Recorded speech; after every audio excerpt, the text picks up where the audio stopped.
Hi everyone, April here. And so in this webcast, we are going to talk about mathematics resources.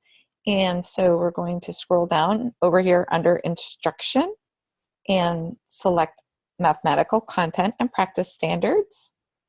Go to the research column, and we are up to our last resource in this column, and that's research and articles. And so it's critical research supporting the Common Core standards. And we're going to open this up, and you'll see that it sent us under professional learning to the Achieve the Core website. And I have it pre-filtered by mathematics, and I'm selecting all. So there's 25 different titles that you can look at. And in the title box, it says the date, the title, a little description, what grade it's for, how many files. And so you can just peruse through this list and find something that piques your interest and take a deep dive. And for today's webcast, I want to talk to you about two of my favorites that I found. And the one I have to get down to because, oops, and I think I went past it. It's this one right here, Reassessing the U.S. International Mathematics Performance.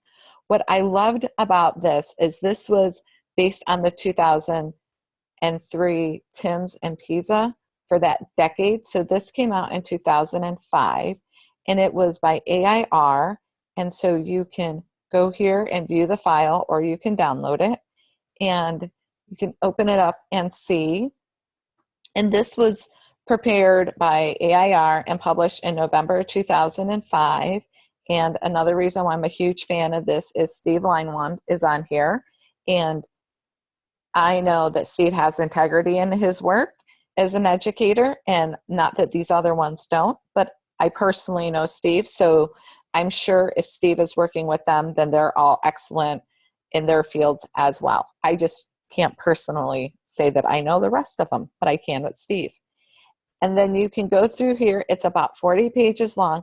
But what I loved about this is it tells you about the results and what they found out in their summary, which probably isn't going to be a surprise to any of us. But they found out that kiddos that are doing good in grade 4 will then do well in high school.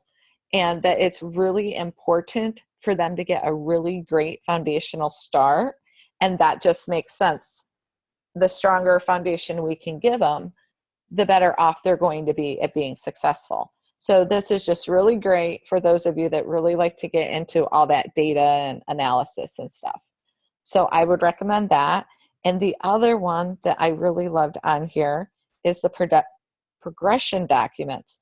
Now, the progression documents, when you go into here and go to the preface, and it tells you right here, the progressions can explain why standards are sequenced the way they are and point out the cognitive difficulties and pedagogical solutions and all that information. But what I loved about the way these were written was the structure.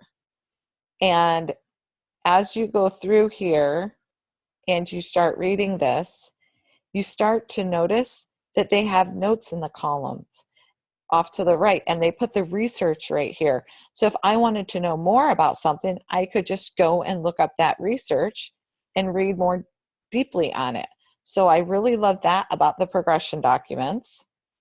And then also within those, if you look at the ones around the domains and the grade bands, there we go. It didn't want to open there for a second.